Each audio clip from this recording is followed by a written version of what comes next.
Hello friends, आज के इस वीडियो में हम 11th अकाउंट का चैप्टर नंबर 5 के स्वाध्याय का सवाल देखेंगे।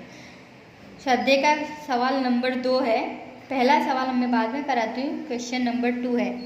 क्या लिखा है? निम्नलिखित व्यवहारों की योजनांचा लिखो और उसका समीकरण, हिसाबी समीकरण पर उसकी असर देनी है। ठीक है, हिसाबी समीकरण क्या है? a = c+l। इससे पहले के वीडियो में हम देख चुके हैं, उस पर असर करने वाले तत्व भी हम जान चुके हैं। अब इस सवाल में हमको योजनांचा लिखनी है और a = c+l पर असर देनी है। ये सभी सवाल मैंने नोटबुक में लिख लिए हैं, उसे धीरे धीरे सॉल्व करते जाते हैं। पहला व्यवहार है, रुपया 80,000 लाकर धंधा शुरू किया। क्या किया? रुपया 80,000 लाकर धंधा शुरू किया। तो सबसे पहले हम इसकी योजनांचा लिखते हैं। धंधा शुरू किया मीन्स क्या है? पूंजी है, रुपये आ रहे हैं, तो इसकी योजनांचा क्या होगी? नगद खाता उधार पूंजी खाते से। ठीक है, 80,000 80,000। इसकी योजनांचा क्या हुई? नगद खाता उधार पूंजी खाते से 80,000। अब a = c+l पर हम इसकी असर देते हैं। इसके लिए हमें पता होना चाहिए किसकी असर किस पर होती है। सबसे पहले नगद, हमारी चालू संपत्ति है, इसकी असर किस पे होगी? संपत्ति पर। क्या असर हो रही है? नगद उधार हो रही है तो संपत्ति बढ़ रही है, मीन्स 80,000 से संपत्ति बढ़ी। अब देखते हैं पूंजी। पूंजी की असर किस पे होती है? पूंजी पर। पूंजी हमेशा जमा बाकी होती है, ये जमा हो रहा है मीन्स पूंजी बढ़ रही है। 80,000 से पूंजी बढ़ रही है, यहाँ कोई असर नहीं हुई। मीन्स इसका मतलब है संपत्ति 80,000 से बढ़ी और दूसरी तरफ पूंजी 80,000 से बढ़ी। बराबर, इक्वल इक्वल असर हो गई। साइड में ऐसे लिखने का, एक तरफ 80,000 से संपत्ति बढ़ी और दूसरी तरफ 80,000 से पूंजी बढ़ी। ठीक है, इस प्रकार से लिखने का। जितनी असर ए मीन्स संपत्ति पर होनी चाहिए उतनी मीन्स बराबर की इस साइड जितनी असर होनी चाहिए उतनी असर दूसरी साइड भी होनी चाहिए। दूसरा सवाल देखते हैं। रुपया 20,000 बैंक में भरकर खाता खुलवाया। बैंक में भरकर खाता खुलवाया मीन्स नगद शेष जा रही है और बैंक लेने वाली मीन्स बैंक खाता उधार, बैंक शेष बढ़ेगी। योजनांचा क्या लिखेंगे? बैंक खाता उधार नगद खाते से। कितना? 20,000। अब a = c+l पर इसकी असर देते हैं। बैंक हमारी चालू संपत्ति है, इसकी असर किस पे होगी? बैंक हमारी चालू संपत्ति है, इसकी असर होगी बैंक संपत्ति पर। क्या असर हो रही है? संपत्ति बढ़ रही है, उधार हो रही है मीन्स संपत्ति बढ़ रही है। 20,000 से संपत्ति बढ़ी। दूसरा नगद की भी असर किस पे होती है? संपत्ति पर क्या असर हो रही है? जमा हो रही है। संपत्ति पर असर करते तत्व यदि उधार हो तो संपत्ति बढ़ती है, यदि जमा हो तो संपत्ति घटती है। तो नगद जमा हो रही है मीन्स संपत्ति घट रही है। दूसरी साइड कोई असर हो रही नहीं है। इस साइड उधार जमा असर हुई मीन्स कैंसिल असर हुई है। उधार जमा कैंसिल होता है ना, तो इन शॉर्ट में संपत्ति में भी कोई असर नहीं हुई है और c+l में भी कोई असर हुई नहीं है। तो यहाँ साइड में क्या लिखेंगे? एक तरफ संपत्ति बढ़ी और दूसरी तरफ संपत्ति घटी मीन्स हिसाबी समीकरण पर उसकी कोई असर हुई नहीं है। ठीक है, नेक्स्ट है तीसरा। रुपया 40,000 की हिमानी के पास से उधार माल की खरीदी की। उधार माल की खरीदी की मीन्स एक खाता व्यक्ति के नाम का खड़ा होगा। किसका? हिमानी का। तो योजनांचा क्या होगी? हिमानी खाता उधार, खरीदी की है ना, तो योजनांचा क्या होगी? खरीद खाता उधार हिमानी खाते से। कितना? 40,000। बराबर। जब भी नाम आए तो डिसाइड करना है कि वो लेनदार है या देनदार है। देनदार हो तो उसकी असर होती है संपत्ति पर, लेनदार हो तो उसकी संपत्ति असर होती है दायित्व पर। तो ये उधार माल की खरीदी से खड़ा हुआ है, इसका मतलब ये कौन है, लेनदार। अब A = C + L पर उसकी असर देते हैं। A खरीदी की असर किस पे होती है, माल का खाता है, मीन्स हमारी संपत्ति है, किस पर असर होगी, उसकी संपत्ति पर। क्या असर हो रही है, उधार हो रही है, मीन्स 40,000 से संपत्ति बढ़ रही है। दूसरा देखते हैं हिमानी कौन है, लेनदार है। लेनदार की असर किस पे होती है, दायित्व पर। सी पर कोई असर नहीं हो रही है, दायित्व पर असर हो रही है। दायित्व पर क्या असर हो रही है, लेनदार की हमेशा जमा बाकी होती है, दायित्व की भी हमेशा कौन सी बाकी होती है, जमा बाकी। यदि उस पर असर करने वाले तत्व जमा हो तो दायित्व बढ़ता है और उधार हो तो दायित्व घटता है। तो क्या हो रहा है, 40,000 से दायित्व भी बढ़ रहा है। तो इक्वल असर हुई, इस साइड भी 40,000 से असर हुई और उस साइड भी 40,000 से असर हुई। यहाँ एरो पार के लिखना है, एक तरफ संपत्ति बढ़ी 40,000 से और दूसरी तरफ दायित्व बढ़ा 40,000 से। इक्वल असर हो गई ना, 40,000 इस साइड और 40,000 इस साइड, ठीक है। नेक्स्ट है चौथा व्यवहार, ₹30,000 का माल नगद खरीदा। रोजनामचा लिखेंगे, नगद खरीदा मीन्स नगद खरीदी का व्यवहार है।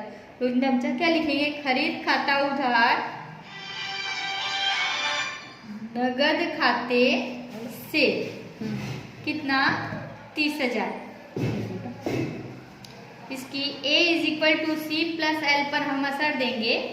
खरीदी की असर किस पे होती है, संपत्ति पर। क्या असर हो रही है, उधार हो रही है, मीन्स बढ़ रही है। नगद की असर किस पे होती है, संपत्ति पर। क्या असर हो रही है, जमा हो रही है, मीन्स घट रही है। उधार जमा एक ही साइड असर हो तो क्या होता है, कैंसल, मीन्स जीरो असर। यहाँ कोई असर नहीं हो रही है, मीन्स जीरो असर हो रही है। तो यहाँ भी जीरो असर हुई और यहाँ भी जीरो असर हुई, ठीक है। नेक्स्ट है 35,000 का माल जसलीन को 55,000 में उधार बेचा। 35,000 का माल जसलीन को 55,000 में उधार बेचा। उधार बेचा मीन्स एक खाता किसका हो खड़ा होगा, व्यक्ति के नाम का। रोजनामचा लिखेंगे हम, जसलीन खाता उधार बिक्री खाते से।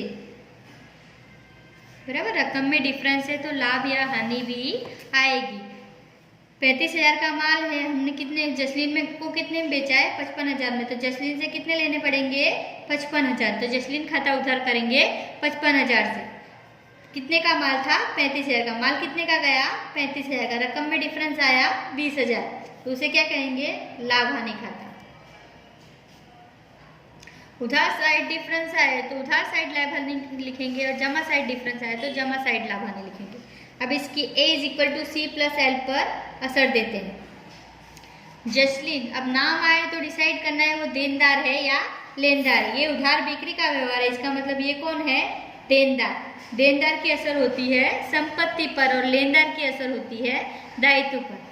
तो जसलीन देनदार है, उसकी असर किस पे होगी, संपत्ति पर। क्या असर हो रही है, 55,000 से संपत्ति बढ़ रही, क्योंकि उधार हो रहा है। उधार हो तो बढ़ेगी और जमा हो तो घटेगी। नेक्स्ट है बिक्री किस पर असर करती है, माल का खाता है, मीन्स संपत्ति पर ही असर कर रही है। क्या असर कर रही है, 35,000 जा रहे हैं, मीन्स संपत्ति कितने से घट रही है, 35,000 से संपत्ति घट रही है। लाभ हानि की असर होती है पूंजी पर। किस पर असर होती है, पूंजी पर। क्या है, ये अपना लाभ है। लाभ से पूंजी क्या होती है, बढ़ती है। ऐसे भी पूंजी की हमेशा जमा बाकी हो रही है, ये जमा हो रहा है, मीन्स पूंजी बढ़ रही है। कितने से, 20,000 से। यहाँ 55,000 प्लस के है और 35,000 माइनस के, इसका मतलब 20,000 बचे प्लस के, बराबर। और दूसरी साइड भी 20,000 बचे प्लस के, इसका मतलब दोनों साइड इक्वल असर हो गई। 20,000 इस साइड और 20,000 उस साइड। यहाँ एरो पाड़ के लिखना है, एक तरफ संपत्ति बढ़ी 20,000 से और दूसरी तरफ पूंजी बढ़ी 20,000 से। नेक्स्ट है ₹10,000 का माल 18,000 में नगद बेचा मीन्स नगद आई। तो रोजनामचा क्या लिखेंगे, नगद खाता उधार 10,000 का माल 8,000 में बेचा, 18,000 में बेचा। 18, हाँ 10,000 का माल है, हम कितने में बेच रहे हैं? 18,000 में बेच रहे हैं, तो हमको लाभ ही होगा ना। तो नगद खाता उधार बिक्री खाते से नगद कितनी आएगी? 18,000। माल कितने का जा रहा है? 10,000 का। ठीक है, तो लाभ हानि कितनी होगी? जमा साइड डिफरेंस आएगा 8,000। इसका मतलब जमा साइड डिफरेंस आए तो लाभ है, उधार साइड डिफरेंस आए तो हानि है। 10,000 का माल 18,000 में बेचेंगे तो अपने को लाभ होगा।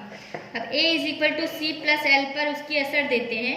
A मीन्स संपत्ति, नगद की असर किस पे होती है? संपत्ति पर। क्या असर हो रही है? बढ़ रहा है। संपत्ति क्या हो रही है? बढ़ रही है। कितने से? 18,000। 18,000 से संपत्ति बढ़ी। नेक्स्ट है बिक्री। बिक्री की असर किस पे होती है? बिक्री की असर भी होती है संपत्ति पर। क्या असर हो रही है? घट रही है। क्यों?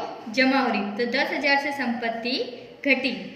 नेक्स्ट है लाभ हानि। लाभ हानि की असर होती है लाभ पर। क्या हो रहा है? जमा हो रहा है। तो क्या हो रहा है? बढ़ रहा है। 8,000 से पूंजी बढ़ी। दायित्व पर कोई असर हुई नहीं है। अब यहाँ 18,000 प्लस के हैं, 10,000 माइनस के, इसका मतलब 8,000 प्लस के बचे, उस साइड भी 8,000 प्लस के बचे। इसका मतलब दोनों साइड इक्वल असर हो गई। एरो पार के लिखना है, एक तरफ संपत्ति बढ़ी 8,000 से, दूसरी तरफ पूंजी बढ़ी 8,000 से। नेक्स्ट है हिमानी को 2,000 का माल वापस किया।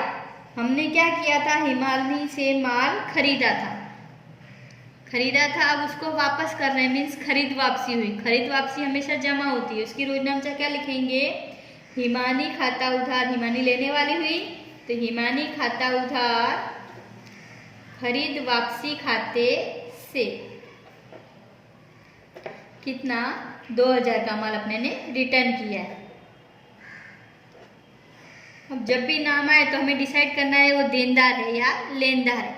खरीदी हो या खरीद वापसी हो, सामने जिस व्यक्ति का नाम होता है वो लेनदार होता है। बिक्री हो या बिक्री वापसी हो, सामने जिस व्यक्ति का नाम होता है वो देनदार होता है। अब A is equal to C plus L पर उसकी असर देते हैं। A मीन्स संपत्ति। हिमानी कौन है? अपनी लेनदार। लेनदार की असर होती है दायित्व पर। क्या असर हो रही है? दायित्व की हमेशा जमा बाकी होती है, ये उधार हो रहा है, मीन्स दायित्व घट रहा है। कितने से? 2,000 से दायित्व घट रहा है। नेक्स्ट है खरीद वापसी। खरीद वापसी की असर होती है संपत्ति पर। क्या असर हो रही है? संपत्ति हमेशा उधार होती है, ये जमा हो रही है, इसका मतलब संपत्ति भी घट रही है। कितने से? 2,000 से। सी पर कोई असर हो रही नहीं, इसका मतलब 2,000 से संपत्ति घटी, उस साइड 2,000 से दायित्व घटा। इक्वल असर हो गई। एरो पार के लिखना है, एक तरफ संपत्ति घटी और दूसरी तरफ 2,000 से दायित्व घटा। नेक्स्ट है जसलीन ने 4,000 का माल वापस किया। जसलीन ने क्यों वापस किया? वो हमने बेचा होगा, खराब निकला होगा, इसलिए उसने रिटर्न किया। मीन्स ये क्या है? बिक्री वापसी। बिक्री वापसी होती है हमेशा उधार, क्योंकि बेचा हुआ माल वापस आता है। रोजनामचा लिखेंगे इसकी, बिक्री वापसी खाता उधार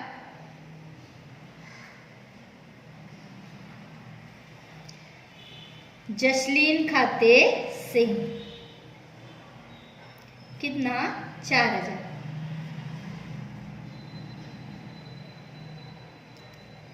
A is equal to C plus L पर इसकी असर देते हैं।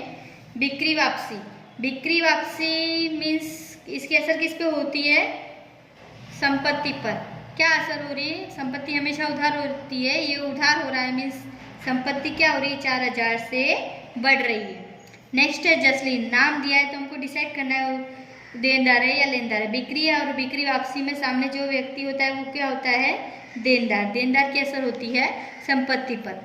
अब ये जसलीन देनदार है अपनी, इसकी असर किस पे होगी? संपत्ति पर। क्या असर हो रही है? जमा हो रहा है, मीन्स क्या हो रही है? घट रही है, तो -4,000 संपत्ति पर असर। उस साइड कोई असर हुई नहीं है। यहाँ +4,000 -4,000, इसका मतलब क्या है? 0 असर हुई।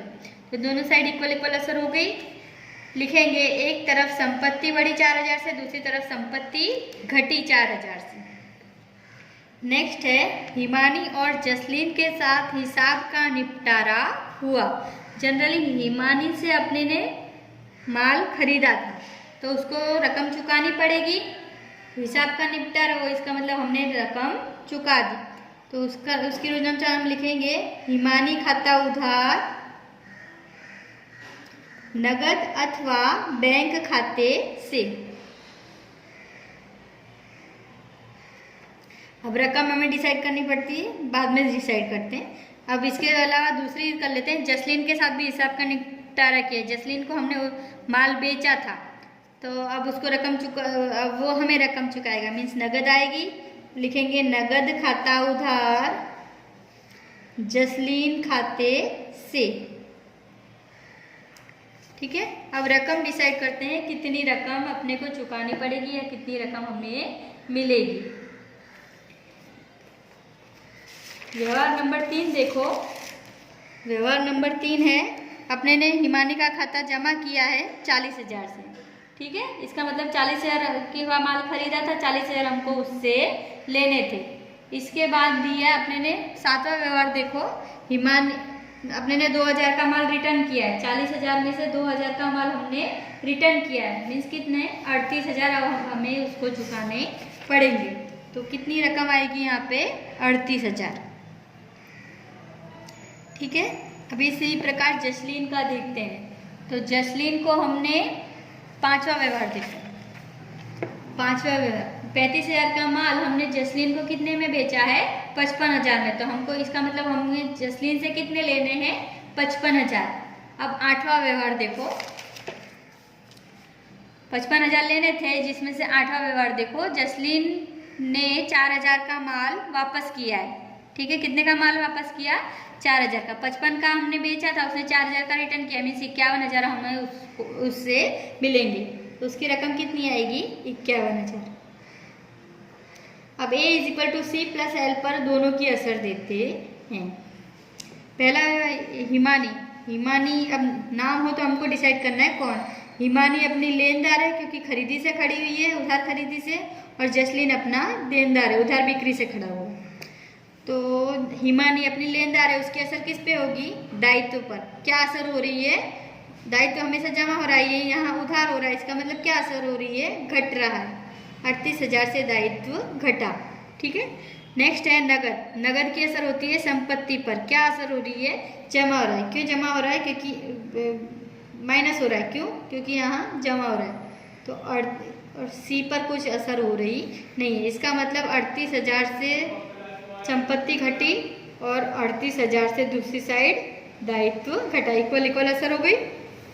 नेक्स्ट है दूसरे की भी असर देते हैं। नगद खाता उधार हो रहा है, नगद की असर होती है संपत्ति पर, ये कंप्लीट हो गया।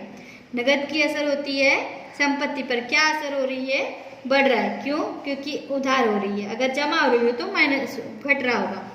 नेक्स्ट है देनदार की असर होती है संपत्ति पर, क्या असर हो रही है जमा हो रही है, क्यों माइनस हो रही है, माइनस क्यों हो रही है क्योंकि ये जमा है। दूसरी साइड कोई असर हो रही नहीं, यहाँ प्लस माइनस इसका मतलब 0-0 असर हुई दोनों साइड। ठीक है, दोनों की अपने ने अलग अलग असर दे दी। एरो पार के लिखना है, पहले में एक तरफ संपत्ति 38,000 से बढ़ी, दूसरी तरफ घटी, और दूसरी तरफ दायित्व घटा 38,000 से। दूसरा एरो काट के लिखना है, एक तरफ 51,000 से संपत्ति बढ़ी और दूसरी तरफ 51,000 से संपत्ति घटी। ठीक है, नेक्स्ट है 10वां, रुपया 5,000 बैंक में से निकाले मीन्स बैंक शेष बढ़ी और नगद शेष, बैंक में से निकाले मीन्स नगद शेष बढ़ी और बैंक शेष घटी। तो रोजनामचा क्या लिखेंगे, नगद आई એટલે उधार, नगद खाता उधार बैंक खाते से कितना 5,000। A = C + L पर इसकी असर देते हैं। नगद खाता उधार किया है, नगद हमें क्या है हमारी संपत्ति की असर, नगद इसकी असर किस पे होती है संपत्ति पर, क्या असर हो रही है 5,000 से संपत्ति बढ़ रही है। नेक्स्ट है बैंक की असर किस पे होती है संपत्ति पर, क्या असर हो रही है घट रही है, क्यों जमा हो रही है। दूसरी साइड कोई असर हो रही नहीं, यहाँ प्लस माइनस असर है, इसका मतलब 0-0 असर हो रहा है। एरो पार के लिखना है, एक तरफ संपत्ति बढ़ी और दूसरी तरफ संपत्ति घटी। अस्तु।